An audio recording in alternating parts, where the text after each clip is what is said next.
Ayan. Ayan po mga kaibigan. Oh, sus ko ay kaganda. Nakasan natin ang apoy natin. Ayos na. Ayos na sa all right. O, dami nating gulay. Lutuin na natin. Lagyan na natin ng konting toyo.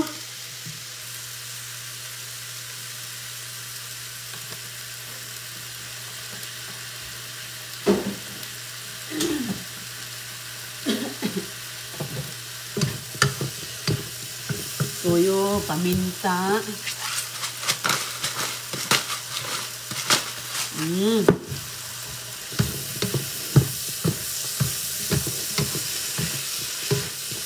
Ayan mga kaibigan.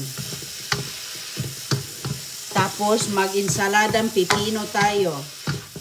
On the side. O, di. Takpan natin. Ito ako dito ng. Ito lang ang itatakip natin. Hindi naman siya. Ayan, hindi naman siya marami. O, ayan, takpan muna natin. At ang dami nating pipino dito. O, tinan mo mga prutas ba? Kadaming prutas mga kaibigan. Yung iba nito pinamimigay ko na. Pinadala ko kay Chris sa kanyang trabaho. Sa mga katrabaho niya doon. Ang daming pipino natin. So ngayon maggawa tayo ng isang ensalada. Ensaladang pipino. Ayan pa mga kaibigan ang mga mushrooms. Meron pa tayo dito.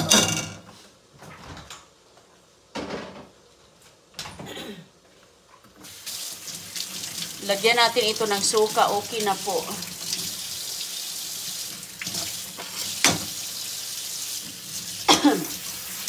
Suka lang. Ayos na. Oops. Isa lang kasi nga ngayon lang po nakakainin natin. Kasi maganda kasi pag sariwa ba, naluto ba, no? I mean, sariwang gawa mga kaibigan. Kasi pag lagay mo na sa suka, lumalambot siya. Maliit po siya na pipino, kinukuha na nila.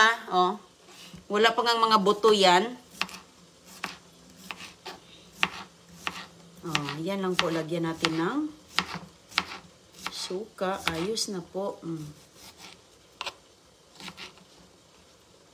Okay.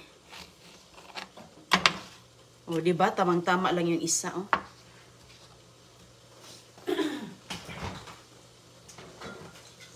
Marami na din kasi siya mga kaibigan, eh.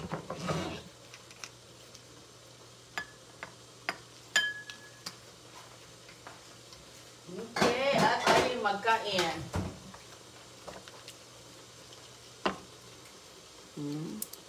I-ano lang natin sa suka. Ayos na. Okay, Dok. Ano na nangyari dito? Hala. Hala, kasarap na ng ating mushroom. Ganyan talaga ang mushroom. Kaya ginagawa itong soup dito. Nagda-dark talaga yan siya.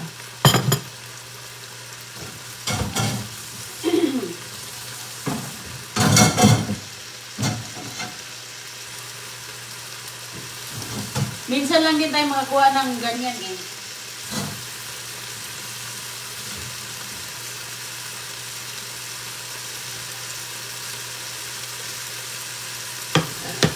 Okay, so ngayon, ilagay ko yung aking egg na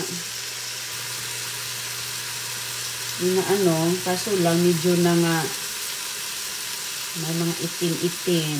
Okay, nasunog siya.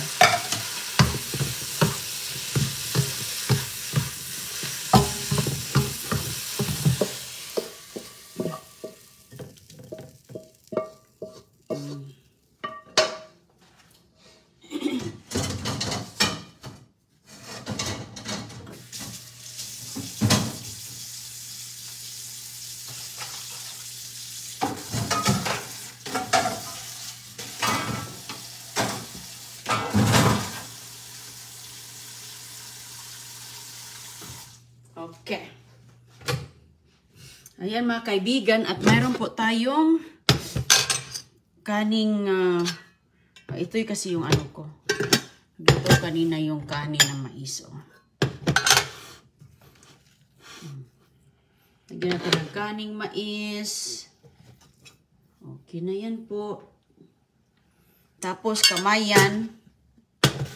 Kamayan tayo. Oh, di pwede na oh. Sarap nitong ginisa. Oh, ay sus, bites na. Ayan. Tapos, mayroon magatas pala tayo. Magatas tayo. Mayroon akong ano dito. Ayan. Sus, kung mga kaibigan niyo. Oops, hala na. Baliktad pa. Nawa na.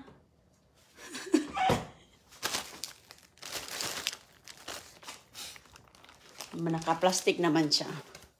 Mag-init muna tayo ng tubig para sa ating gatas.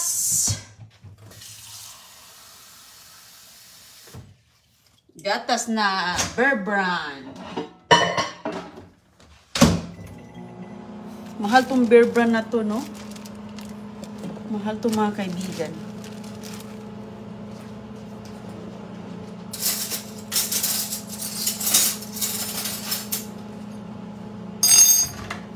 Lagyan natin ng konting asukal.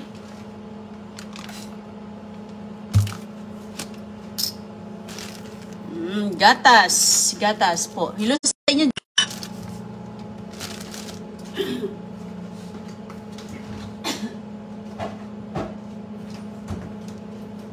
Naghatas din si Agoy-Agoy kanina kaya binuksan ko po. First time ni Agoy-Agoy nakatikim ng Bear Brand kasi wala ito dito sa lugar namin. Sus mga kaibigan, binili ko pa yan sa online. Dahil walang ganito dito.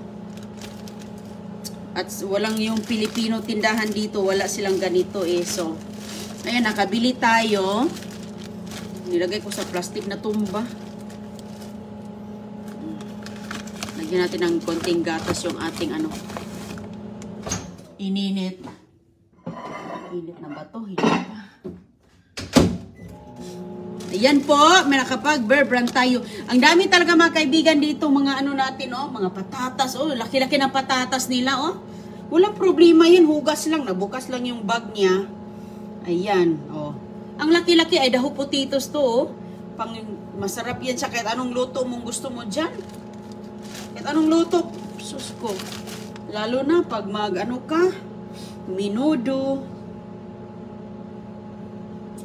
Ayan.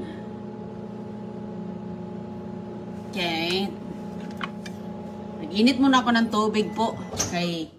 Ayan, okay na siya. Mainit na to. Pwede na. Matunaw na siguro ang dito. Tunahin natin ang... Ayan.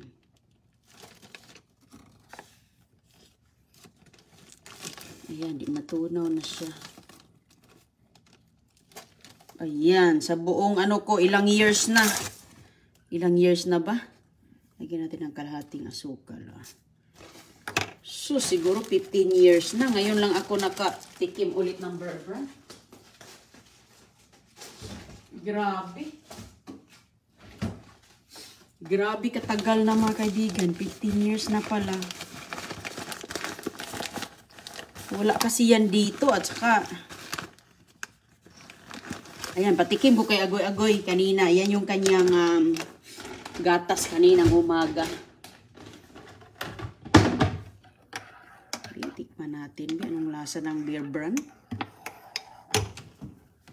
Kami nito mga kaibigan. Sos, hindi kami makabili ng Bear Brand, mang gatas. Wala kaming gatas eh. Ano yung amin? Lawot. Alam niyo, pag magluto ka ng kanin, bigas, mais, or rice, pero sa amin kaning mais, hala, pinuno ang kaldero ng tubig. Tapos, kapag medyo na, lugaw-lugaw na yung lapot-lapot na yung kanin, may lawot sa ibabaw na tubig na nahiwalay sa kanin. Yun yung kinukuha, pinapainom.